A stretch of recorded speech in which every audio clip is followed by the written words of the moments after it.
Hello, नमस्कार साथियों एवं मेरे प्यारे बच्चों।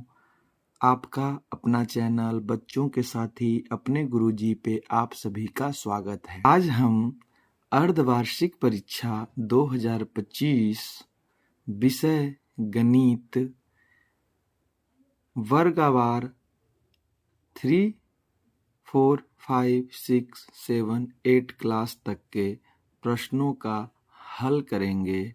तो चलिए सबसे पहले हम वर्ग 3 कक्षा 3 के प्रश्नों का हल करते हैं। तो चलिए सबसे पहला प्रश्न है हमारा, कोष्टक में सही विकल्प चुनकर खाली जगहों को भरिए। पहला प्रश्न कह रहा है आयत में भुजाओं की कुल संख्या। तो जैसा कि आप जानते हैं कि आयत में 4 भुजा होता है। आयत में 4 भुजा, कुल भुजाओं की संख्या 4। 3 भुजाओं वाली बंद आकृति को हम क्या कहते हैं? त्रिभुज। क्या कहते हैं? त्रिभुज।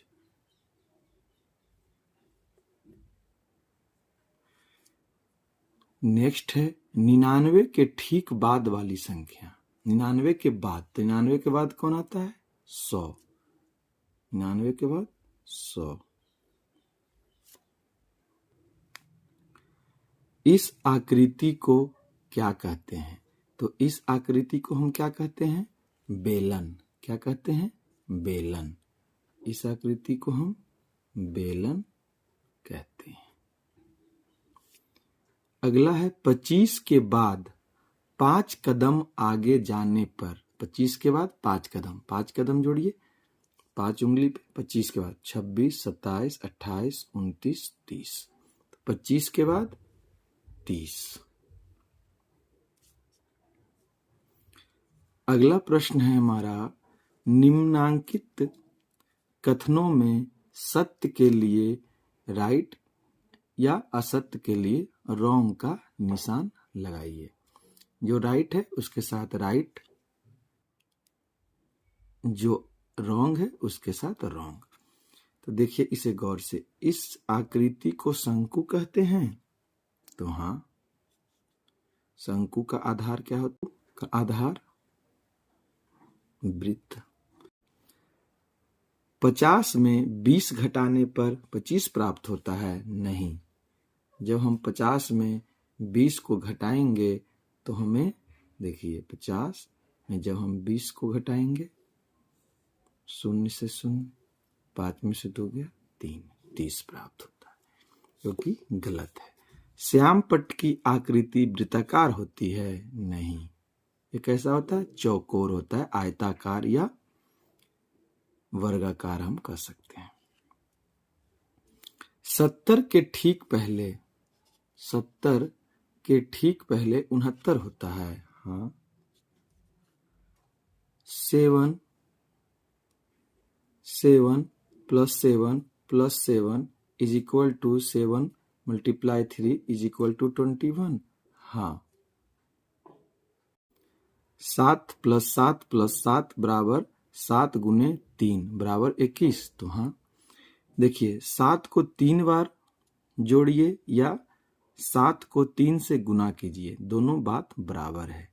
गुना का मतलब ही होता है, इस तरह का गुना जब रहे 7 गुने 3, तो 7 का 3 बार जोड़, इसे हम कहते हैं।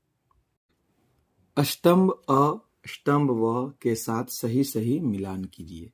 50 माइनस 30, 50 माइनस 30 क्या होता है? 20। ये 20 के साथ मिल जाएगा। 2 अंकों की सबसे छोटी संख्या।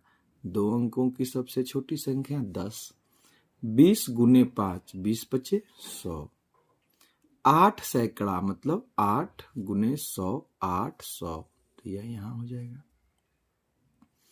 15 प्लस 25, तो आप जानते हैं 15 प्लस 25 40।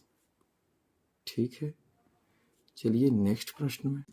अगला प्रश्न है, एक वर्ग में कितनी भुजाएं एवं कितने कोण होते हैं? तो आप जानते हैं वर्ग की चारों भुजा बराबर होती हैं। वर्ग में चारों भुजा बराबर होती हैं। तो आप कह सकते हैं कि एक वर्ग में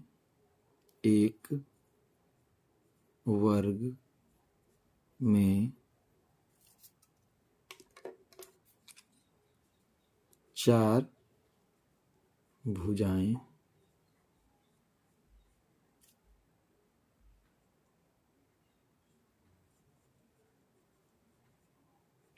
होते हैं एवं देखिए हर जहां भी दोनों भुजाएं मिल रही है वहां एक कोण का निर्माण हो रहा है। तो जहां पर दो भुजा आकर मिल रहा है वहां पर कोण बनता है। तो इस तरह से 4 कोण एवं 4 कोण होते हैं। तो एक वर्ग में 4 भुजाएं और 4 कोण होते हैं। ठीक है। संख्या 3 to 8 को विस्तारित रूप में लिखिए, एक्सपेंडेड फॉर्म में। तो 3 to 8 को जब हम विस्तारित रूप में लिखते हैं तो कैसे लिखते हैं? 8 देखिए कहाँ है? इकाई, 2 दहाई, 3 सैकड़ा। तो 3 गुने 100 प्लस 2 गुने 10 प्लस इकाई के स्थान पर 8 है तो 8 गुने 1। जैसे 2 दहाई था तो दहाई से गुना किए, 3 सैकड़े के स्थान पे था तो 100 से गुना किए, 8 इकाई के स्थान पर था तो 1 से गुना किए। अब देखिए 3 गुने 100 300, 2 गुने 10 20, 8 गुने 1 8। इस तरह से हम इसे विस्तारित रूप में लिख लिए। जब हम इसे आपस में जोड़ेंगे तो यह संख्या प्राप्त हो जाएगा। ठीक, नेक्स्ट प्रश्न में चलते हैं। 760 में 740 जोड़िए। तो देखिए 760 में 740 जोड़िए, जोड़ है तो जोड़ देते हैं। 0 0 0, 6 और 4 10 10। तो पहला संख्या लिखा जाएगा 0 और 1 हमारे रह जाएगा हाथ में। 7 7 14 और 1 हाथ वाला, तो इसमें 15। ठीक है, क्योंकि इसके बाद कोई संख्या नहीं है तो जो संख्या बच गया वही उतर जाता है। ठीक, आगे चलिए। 573 में से 398 घटाइए। 573 माइनस 398। देखिए 3 से 8 को घटाइए। 3 से 8 घटेगा नहीं तो इससे पहचान लेगा कितना, 1 दहाई। तो 10 और 3 13, 13 में से 8 गया 5। अब 1 दहाई कम गया तो यह क्या हो गया 6। यह इससे पहचान लेगा 1 दहाई, तो 10 और 6 16, 16 में से 9 जाएगा तो 7। अब यह इसको पहचान दे चुका है तो यह 4 हो गया, 4 में से 3 गया तो 1।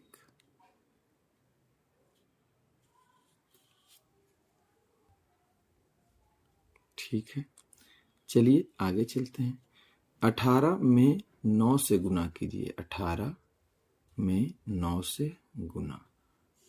9 8 72 के 2, बाकी हाथ में 7, 9 कम 9 और 9 7 16, 162। ठीक है, आगे चलिए। अगला प्रश्न है, दो संख्याओं का योगफल 150 है। यदि एक संख्या 90 है तो दूसरी संख्या ज्ञात कीजिए। दो संख्याओं का योगफल 150 है। यदि एक संख्या 90 है तो दूसरी संख्या ज्ञात कीजिए। सबसे पहले दो संख्या का योगफल, दो संख्याओं का योगफल बराबर 150। दो संख्याओं का योगफल 150। पहली संख्या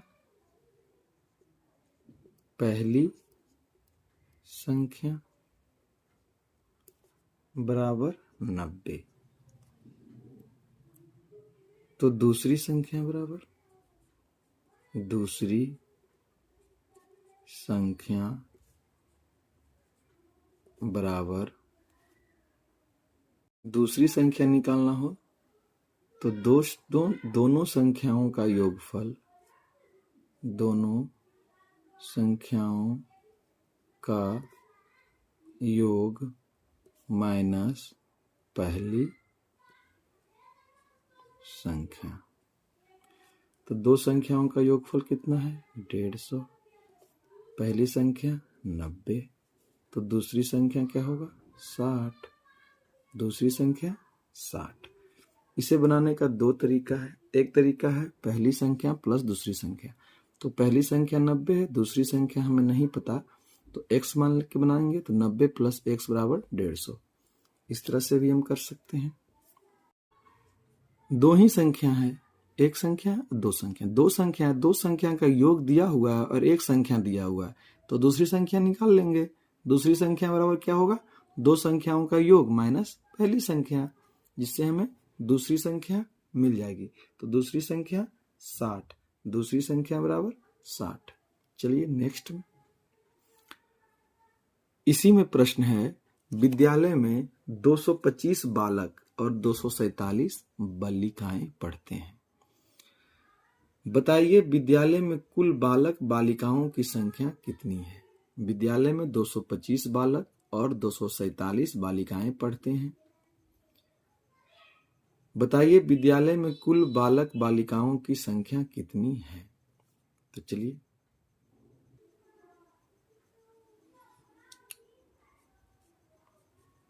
बालकों की संख्या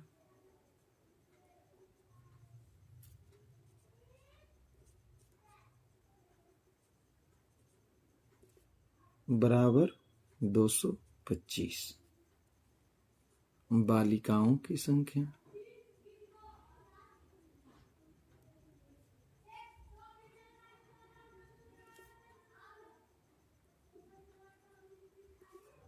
बराबर 247। पूछा जा रहा है कुल बालक बालिकाओं, तो कुल बराबर कुल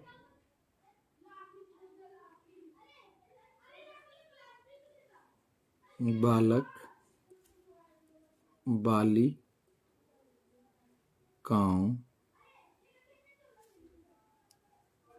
की संख्या। कुल बालक बालिकाओं की संख्या बराबर कुल बालक बालिकाओं की संख्या।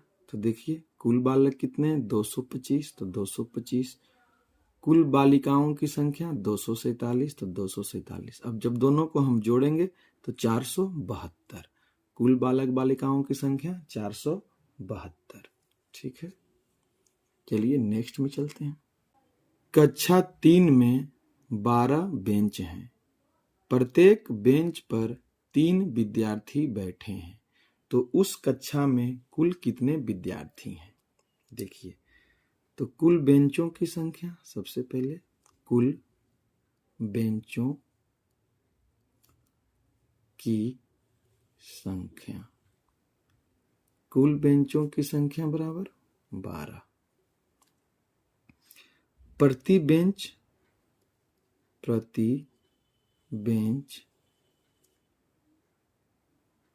पर बैठे छात्रों की संख्या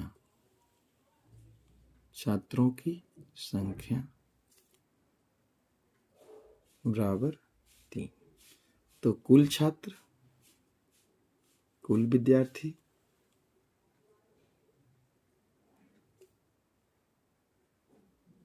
विद्यार्थी बराबर कुल बेंच गुने प्रति बेंच पर बैठे विद्यार्थी। तो 12 तिया 36 विद्यार्थी। कुल विद्यार्थी की संख्या 36। प्रश्न है, एक कार में 4 चक्के हैं, तो 13 कार में कुल कितने चक्के होंगे? एक कार में 4 चक्के,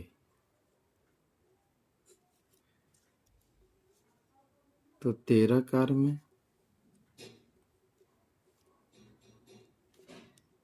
13 गुने 4, तो 52 चक्के। एक कार में 4 चक्के, तो 13 कार में 13 चक 52 चक्के। एक कार में 4, तो 13 कार में 13 गुने 4, 52 चक्के। ठीक है। अगला प्रश्न है हमारा, राजू ने किराना की दुकान से 160 रुपए का तेल और 78 रुपए का आलू खरीदा। बताइए उसने दुकानदार से कितने रुपए का सामान खरीदा। उसने दुकानदार को 500 का नोट दिया, तो दुकानदार राजू को कितने रुपए वापस लौटाएगा। तो सबसे पहले देखिए, राजू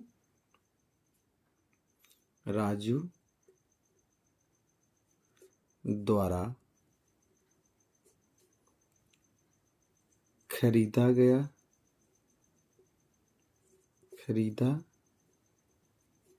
गया सामान की कुल कीमत। देखिए क्या क्या खरीदा। तेल का कितना कीमत था, 160 रुपया। दूसरा आलू का कीमत 78 रुपया। दोनों को जोड़ने पर कुल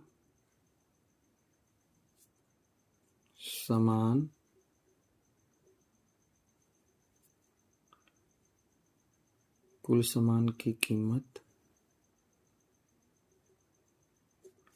बराबर 160 प्लस 78 बराबर 238 रुपया।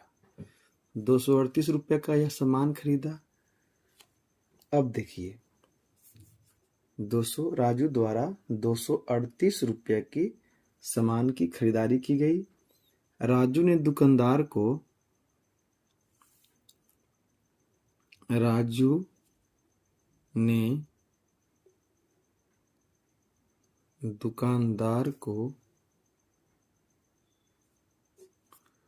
500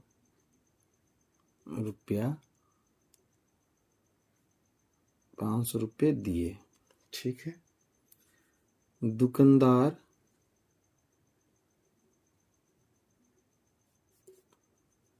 द्वारा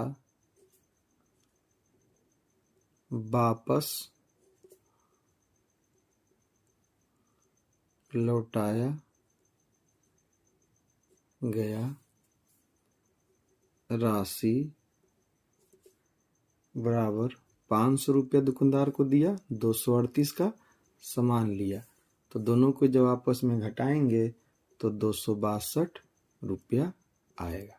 तो प्रश्न के अनुसार दुकानदार ने राजू को कितने रुपए लौटाए, 262 रुपये। तो आप आंसर दे सकते हैं इसमें कि दुकानदार ने राजू को 262 रुपया वापस लौटाया। ठीक है। इसी प्रश्न में अथवा में करके एक प्रश्न है, 2 अंकों की सबसे बड़ी संख्या और 3 अंकों की सबसे छोटी संख्या को जोड़ने पर कौन सी संख्या होगी।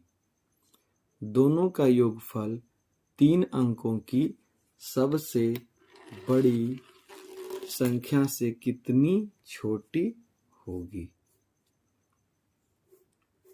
चलिए, तो सबसे पहले प्रश्न कह रहा है 2 अंकों की सबसे बड़ी संख्या। तो चलिए, 2 अंकों की सबसे बड़ी संख्या, 2 अंकों की सबसे बड़ी संख्या बराबर 9।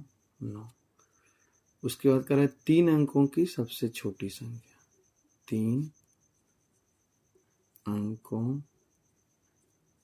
की सबसे छोटी संख्या।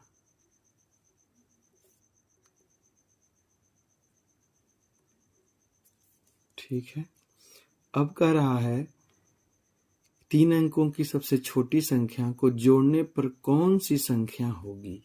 तो देखिए, दोनों को जोड़ने पर दोनों का योग बराबर 100 प्लस 99।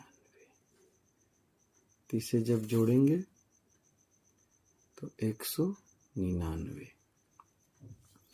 अब प्रश्न में कह रहा है कि दोनों का योगफल, यह जो दोनों का योगफल हुआ वह 3 अंकों की सबसे बड़ी संख्या से कितनी छोटी है।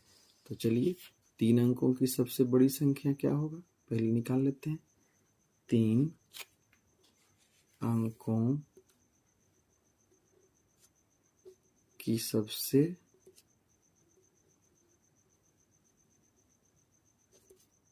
बड़ी संख्या, 3 अंकों की सबसे बड़ी संख्या क्या होती है, 999। अब देखिए, प्रश्न के अनुसार कह रहा है कि 3 अंकों की सबसे बड़ी संख्या से कितनी छोटी है यह जो 2 अंकों की सबसे बड़ी संख्या और 3 अंकों की सबसे छोटी संख्या का जो योग आया वह 3 अंकों की सबसे बड़ी संख्या से कितनी छोटी है। तो देखिए क्या करेंगे, 3 अंकों की सबसे बड़ी संख्या में से यह जो दोनों को जोड़कर जो आया उसे घटा लेंगे। 9 में से 9 गया 0, 9 में से 9 गया 0, 9 में से गया 8। तो हम कह सकते हैं कि 3 अंकों की सबसे बड़ी संख्या में से इस दोनों का योगफल, 3 अंकों की सबसे बड़ी संख्या में से जब यह दोनों संख्याओं के योग को जब हम घटाते हैं तो हमें 800 प्राप्त हुआ।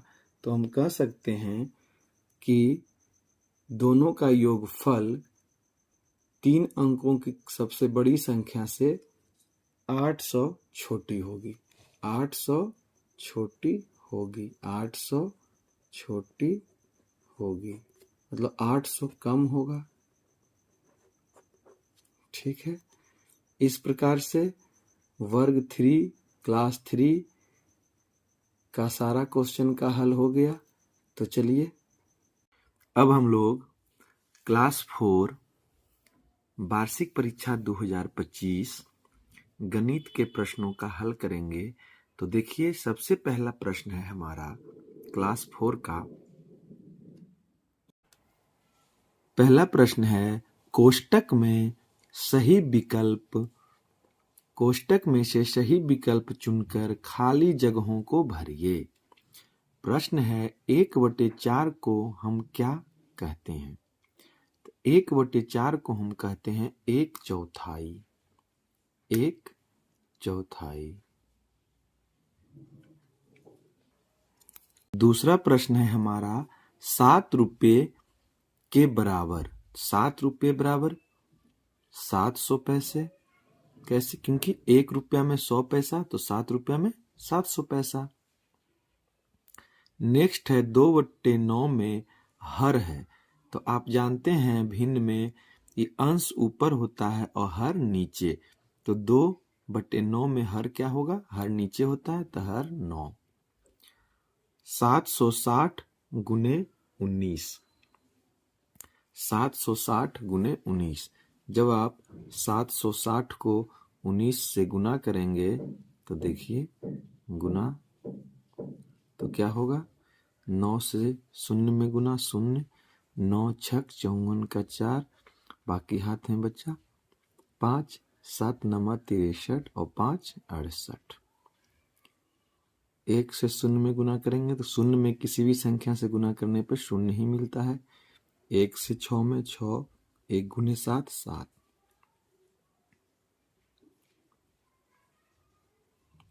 14,440 जो कि यह संख्या है।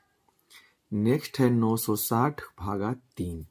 अब देखिए जब 3 से भाग करेंगे आप 960 में तो 3 तिया 9, 3 दूनी 6।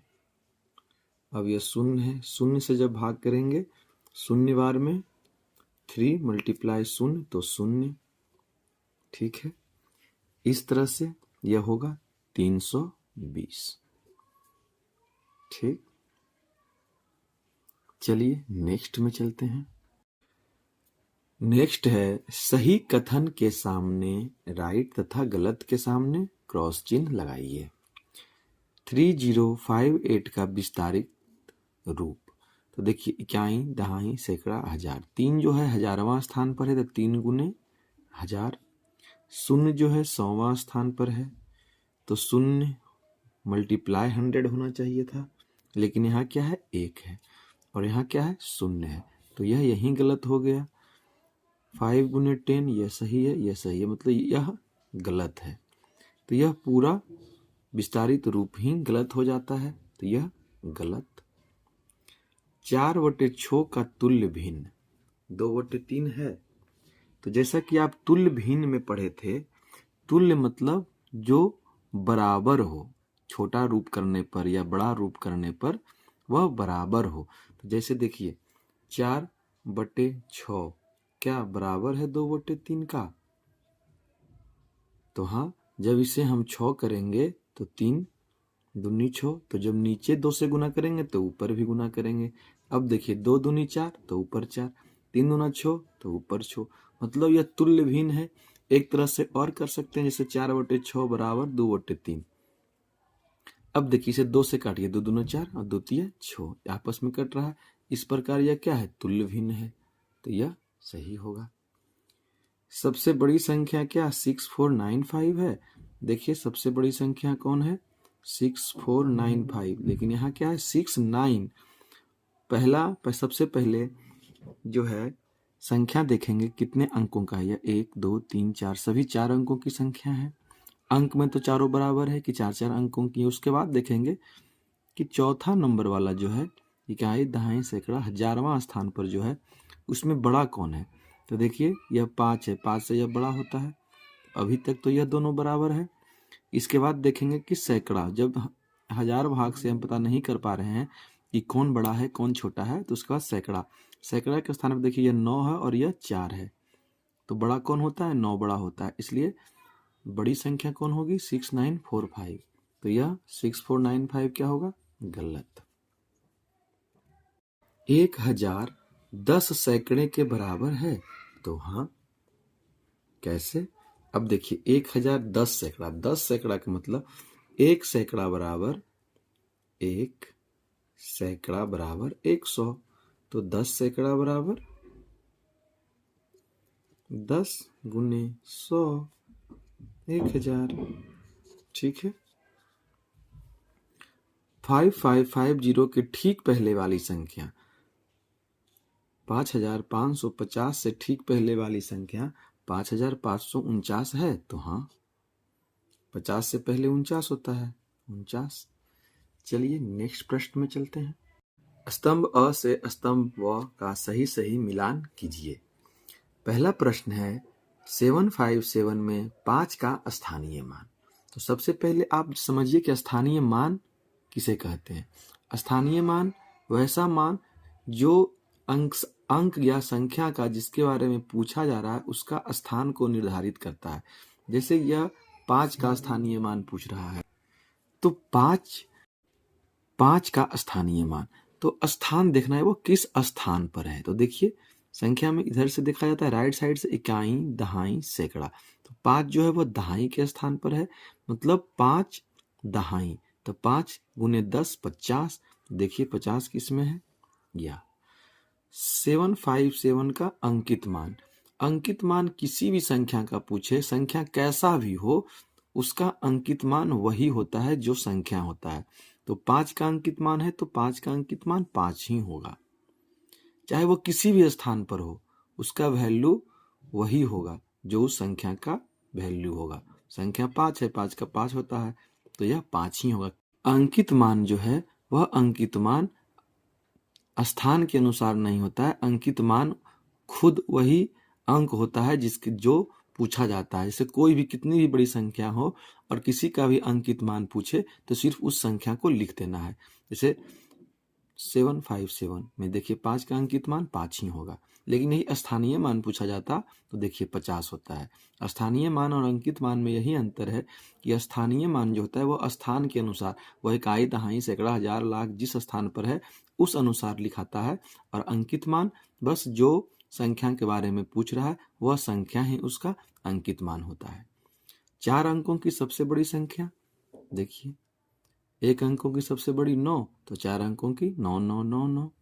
100 के लिए रोमन अंक आप जानते हैं कि C होता है 100 का। यह रोमन अंक है। X मतलब 10, V मतलब 5 15 और 1 1 1 यह जो है 1 1 1 3 तो 15 3 18, तो यह हो गया ये। ठीक है, चलिए नेक्स्ट प्रश्न में चलते हैं।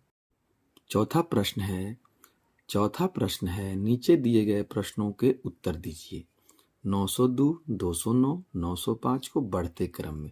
बढ़ते क्रम का मतलब होता है छोटा से बड़ा, तो सबसे छोटा कौन है? 209, इसके बाद 902, उसके बाद 905। ठीक है, सबसे छोटी संख्या इसमें कौन है? सबसे छोटी संख्या 209, सबसे बड़ी संख्या 905। ठीक है, सबसे छोटी यह, इससे बड़ा यह और सबसे बड़ा यह। बढ़ते क्रम में जैसे जैसे हम आगे बढ़ेंगे संख्या बढ़ते जाती है। चलिए नेक्स्ट प्रश्न में चलते हैं। इसे जोड़ना है तो देखिए 4 8 7 6 8 6 4 3, इसका जोड़ 6 3 9 7 4 11 का 1 बाकी हाथ में 1, 8 और 6 14 और 1 15 का 5 बाकी हाथ में 1, 8 4 12 और बाकी हाथ में 1 था वह 13, यह इसका जोड़ हो गया। नेक्स्ट प्रश्न में देखिए 9 6 3 2 -2 8 9 5। अब देखिए दो ऊपर वाले में से घटाते हैं तो देखिए ऊपर 2 है नीचे 5 है, तो 5 2 से घटेगा नहीं घटेगा, तो यह इससे एक दहाई पैंचा लेगा। दहाई मतलब 10, तो 10 इससे लिया तो हो गया 10 और 2 12, 12 में से 5 गया तो 7। अब देखिए अब यह जब पैंचा एक दहाई दे दिया तो यह क्या हो जाएगा 2, तो 2 में से 9 घटेगा नहीं घटेगा, तो फिर यह इससे पैंचा लेगा एक दहाई, तो यह दिया इसको 10, तो 10 और यह कितना हो गया था एक देने के बाद दहाई 2, तो 10 और 2 12, 12 में से 9 जाएगा तो क्या होगा 3। अब देखिए यह संख्या हो गया, एक दहाई देने पर यह 5 हो गया, तो 5 में से 8 घटेगा नहीं, तो यह इससे पहचान लेगा, इससे 10 लिया तो 10 और 5 15, 15 में से 8 गया तो 7। अब देखिए जब यह इसको एक दहाई दे दिया तो अब यह 8 हो गया, 8 में से 2 गया तो 6। ठीक है, चलिए आगे चलते हैं। इस चित्र में दिखाए गए भिन्न का एक तुल्य भिन्न दिखाने वाला चित्र बनाइए। देखिए इस चित्र के अनुसार क्या है, यह चित्र बराबर है 1 2 3 4, तो कुल 4 भाग है, उसमें से एक भाग क्या है रंगा हुआ है, तो 1/4 हम इसे लिख सकते हैं। इसका कह रहा है कि इसी के जैसा एक और चित्र बनाइए और दोनों का तुल्य भिन्न, मतलब दोनों क्या है बराबर होना चाहिए। तो देखिए तुल्य भिन्न बनाने के लिए हम क्या करते हैं, एक देखिए इस तरह से चित्र बना लिए, देखिए इसी प्रकार का चित्र हम बना लेते हैं। अब देखिए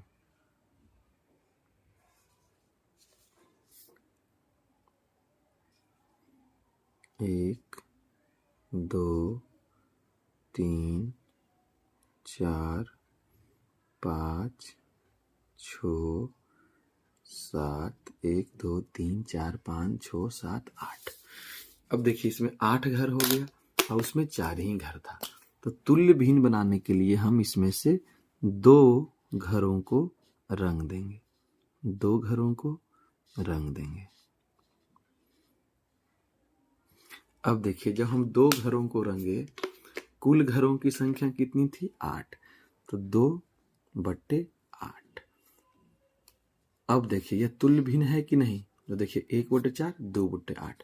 अब इसे जब हम इस प्रकार से काट देंगे तो यह क्या हो जाएगा? 1/4 हो जाएगा।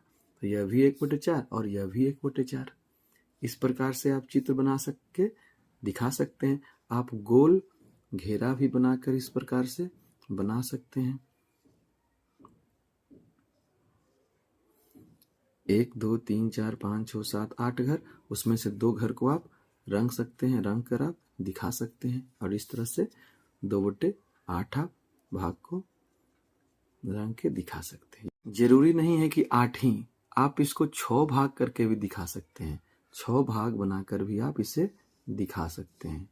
देखिए 1 2 3 4 5, 1 2 3 4 5 6। जब 6 हो जाएगा यह, तो क्या होगा? तो ऐसे रंगिएगा, 1 भाग और इसका आधा भाग, आधा भाग, तो क्या हो जाएगा? यह 1.5 भाग, तो 1.5/6 भी आप इसे लिख सकते हैं। ठीक। अगला प्रश्न है हमारा अंक 8, 0, 1 और 3 से बनने वाली 4 अंकों की सबसे बड़ी संख्या एवं सबसे छोटी संख्या का अंतर लिखिए। तो देखिए सबसे बड़ी संख्या, सबसे बड़ी संख्या बराबर, सबसे बड़ी संख्या कैसे बनेगा? सबसे बड़ी कौन है इसमें से? 8, उसके बाद 3, उसके बाद 1 और उसके बाद 0। सबसे छोटी संख्या,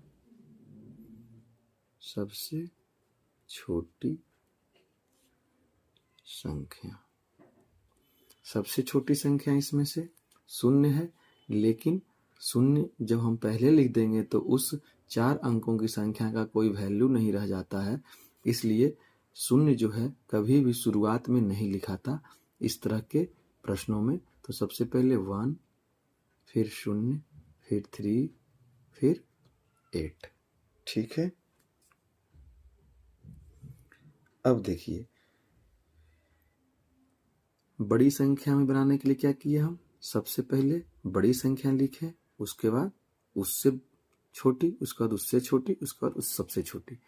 ठीक है, इस तरह से बड़ी संख्या बना लिए। और छोटी संख्या बनाने के लिए, छोटी संख्या बनाने के लिए सबसे पहले बढ़ते क्रम में सजाते हैं। ठीक है, बढ़ते क्रम में सजाते हैं। बढ़ते मतलब छोटा से बड़ा। तो जब छोटा से हम बड़ा करते हैं तो सबसे छोटा होता है 0, फिर 1, फिर 3 और फिर 8। यह होना चाहिए। लेकिन 1038 क्यों है? क्योंकि 0 को हम पहले स्थान पे नहीं लिख सकते और 0 को पहले स्थान पर नहीं रखा जा सकता है। ठीक है, इसलिए हम पहले स्थान पर 1 को रखे, उसके बाद 0 को रखते हैं। ठीक। अब देखिए बड़ी संख्या और छोटी संख्या का अंतर बराबर 8 3 1 0 1 0 3 8। अंतर मतलब घटाव, इससे अब घटाते हैं। 10 में से 8 गया 2, 10 में से 3 गया 7, 2 में से 0 गया 2, 8 में से 1 गया 7। ठीक है, सबसे बड़ी संख्या में से सबसे छोटी संख्या को घटाए। देखिए 0 से 8 घट रहा है? नहीं घट रहा है, तो इससे एक दहाई पे चलेगा, तो 10 और 0 10 हुआ। 10 में से 8 गया 2, फिर जब यह इसे पैंचा दे दिया तो यह भी 0 हो गया। अब इससे यह पैंचा लेगा 10, तो 10 में से 3 गया 7, अब यह क्या हो गया? 2 हो गया। और 2 में से 0 घट रहा है? हाँ घट जाता है, तो 2 हो जाएगा। और 8 में से 1 गया तो 7। ठीक है, चलिए नेक्स्ट प्रश्न में चलते हैं। अगला प्रश्न है हमारा, निम्नांकित प्रश्नों को उत्तर दीजिए। अंक 6, 7 और 9 को बिना दोहराए कौन कौन सी संख्या बन सकती है? तो देखिए सबसे पहले 6 से शुरू करते हैं। 6, 7, 9 एक संख्या हो गया, फिर 6 9 7 दूसरी संख्या हो गया। अब देखिए 6 पहले स्थान पर रखने के बाद यह 2 बन रहा है। अब हम देखिए 7 को पहले स्थान पर रखते हैं। 7 6 9 7 9 6। अब देखिए पहले स्थान पर 6 को रख लिए, 7 को रख लिए, अब हम 9 को रखते हैं। 9 6 7 9 7 6। यह 6 संख्या का निर्माण ही हो सकता है बिना दोहराए। अंक 6 7 और 9 को बिना दोहराए हम यह 6 संख्या को ही लिख सकते हैं। ठीक है,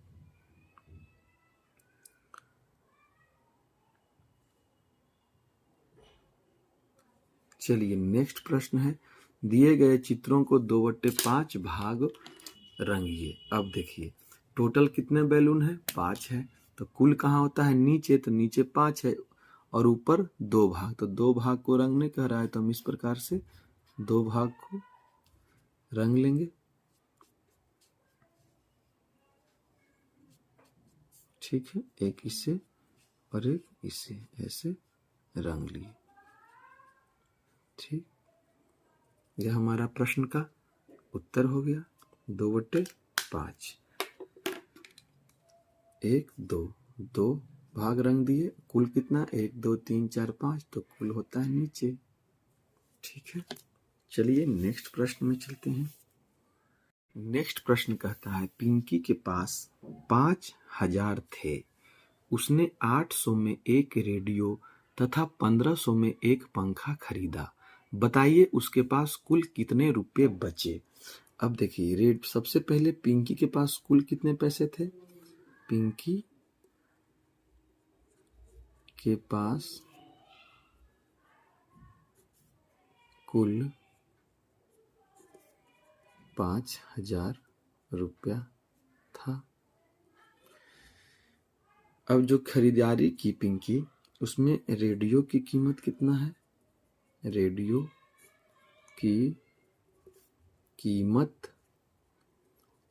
की कीमत बराबर 800, और उसके बाद पंखा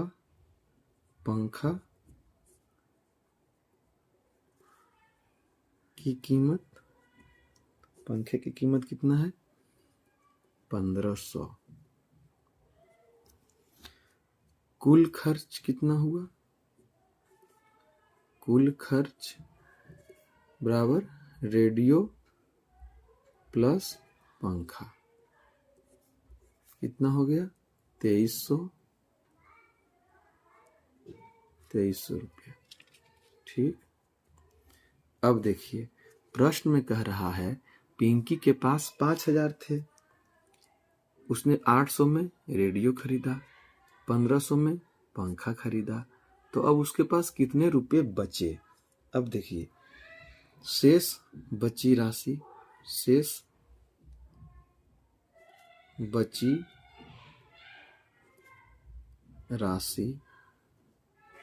बराबर कुल राशि माइनस कुल खर्च। कुल राशि कितना था? 5000। कुल खर्च 2300, शेष राशि 2700 रुपया। तो पिंकी के पास अब कितना रुपया बच रहा है? 2700 रुपया। तो पिंकी के पास अब कुल 2700 रुपया बच रहे हैं। तो आप लिखिएगा पिंकी के पास कुल 2700 रुपया बचे हैं। पिंकी के पास अब कुल 2700 रुपया बचे। ठीक है, इसी में एक प्रश्न और है। एक व्यापारी ने 7500 में 15 बोरी चीनी खरीदी, तो बताइए एक बोरी चीनी का मूल्य कितना पड़ा। अब देखिए एक व्यापारी ने 1500 रुपया में 15 बोरी, तो देखिए कुल मूल्य कुल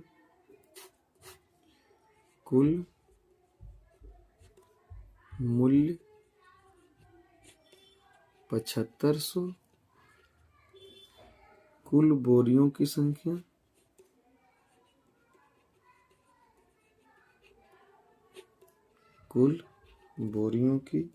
संख्या बराबर 15। तो एक बोरी की कीमत, एक बोरी चीनी का मूल्य बराबर 7500 बटे 15, 15 पचे 75 मतलब 500 रुपया बराबर 500 रुपया। तो हम कह सकते हैं एक बोरी चीनी की कीमत 500 रुपया होगा। ठीक है, चलिए नेक्स्ट प्रश्न में चलते हैं। नेक्स्ट प्रश्न है हमारा, टमाटर 35 रुपये किलोग्राम, आलू 20 रुपये प्रति किलोग्राम और बैगन 25 रुपये प्रति किलोग्राम है। अंजना 1 किलोग्राम टमाटर, 2 किलोग्राम आलू और 1 किलोग्राम बैगन खरीदना चाहती है। तो इन सब्जियों को खरीदने के लिए उसे कितने पैसे की जरूरत होगी? तो देखिए, सबसे पहले 1 किलो आलू,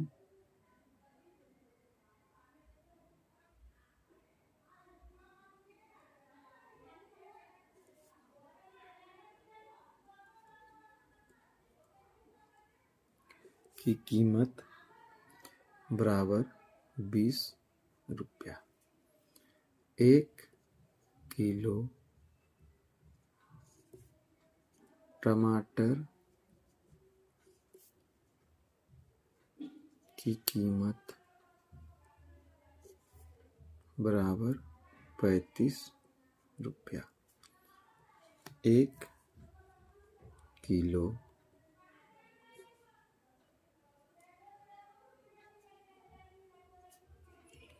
बैंगन की कीमत बराबर 25 रुपया। अब देखिए, उसे खरीदना क्या क्या है? 1 किलो टमाटर, 2 किलोग्राम आलू और 1 किलोग्राम बैगन। तो देखिए 1 किलोग्राम टमाटर, तो 1 किलोग्राम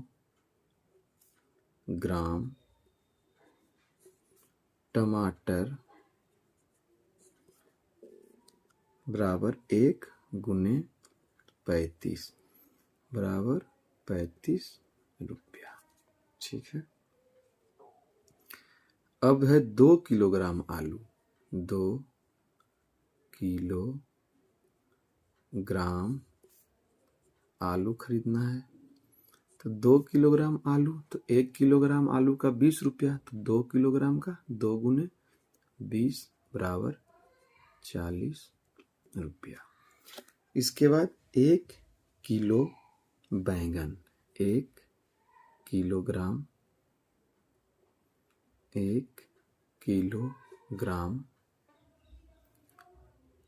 बैंगन,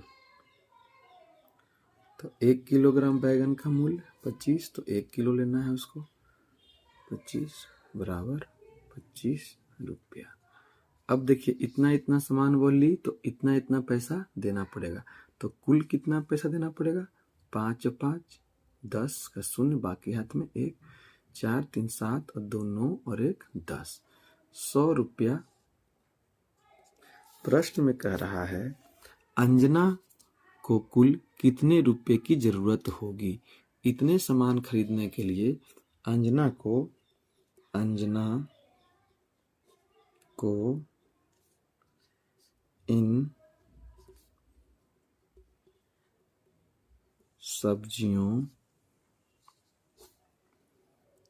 को खरीदने के लिए 100 रुपये की जरूरत पड़ेगी। ठीक है, अंजना को इन सब्जियों को खरीदने के लिए 100 रुपये की जरूरत पड़ेगी। ठीक है, चलिए इसी में एक प्रश्न और है तो उससे बनाते हैं, और बहुत ही अच्छा प्रश्न है। इसमें आपको दिमाग लगाना है बहुत ज़्यादा, और दिमाग लगाकर इसे आप आसानी से बना सकते हैं। तो चलिए देखते हैं। नीचे गोल घेरे में बिना दोहराए 1 से 8 तक की संख्याएं इस प्रकार भरिए कि चारों संक्रियाओं का मान सब जगह ठीक आए। मतलब यह 8 जो गोला दिया हुआ है उसमें 1 से 8 तक की संख्या को भरना है, और इस प्रकार भरना है कि आठों संख्या अपने अपने जगह पर एडजस्ट हो जाए, लिखा जाए, और मान सबका क्या है, जैसे भाग करने के बाद उतना मान आ जाए, गुना करने के बाद भी इस स्थान पर जो संख्या रखे उसका मान आ जाए, यह दोनों को जोड़ने पर भी जो इस स्थान पर संख्या है उतना आ जाए। तो चलिए इसे बनाते हैं। सबसे पहले हमें देखना है कि 1 से 8 तक की संख्याओं को ही लिखना है। तो इसे हम अगर इस स्थान पर 8 लिखते हैं और भाग में हम 4 लिखते हैं तो यहाँ क्या हो जाएगा 2। अब देखिए 3 संख्या का हम उपयोग कर लिए, अब इसमें 8 है। अगर हम इस स्थान पर 7 लिखते हैं तो 8 - 7 = 1, तो खुद ब खुद एक संख्या यहाँ आ गया। अब देखिए कौन सी ऐसी संख्या यहाँ पर हम दें जिसे जोड़ने के बाद इस स्थान पर जो संख्या आए उसे गुना करने पर भी उतना ही आए। तो देखिए 1 में हम अगर 5 को जोड़ते हैं तो 6 आएगा, और 2 में हम 3 से जब गुना करते हैं तब भी 6 आएगा। तो इस प्रकार से इस प्रश्न का हमने हल कर लिया है। आशा करता हूं कि आपको यह प्रश्न समझ में आया होगा। इसे आप भी ट्राई करें अलग अलग संख्या रख के, और इससे दूसरा भी बनाकर देखिए। एक तो हमने बनाया, एक आप अपने से बनाइए कि बन सकता है या नहीं। ठीक है, चलिए तो मिलेंगे आपसे हम फिर से क्लास 5 का सॉल्यूशन के साथ नए वीडियो में। तब तक के लिए धन्यवाद।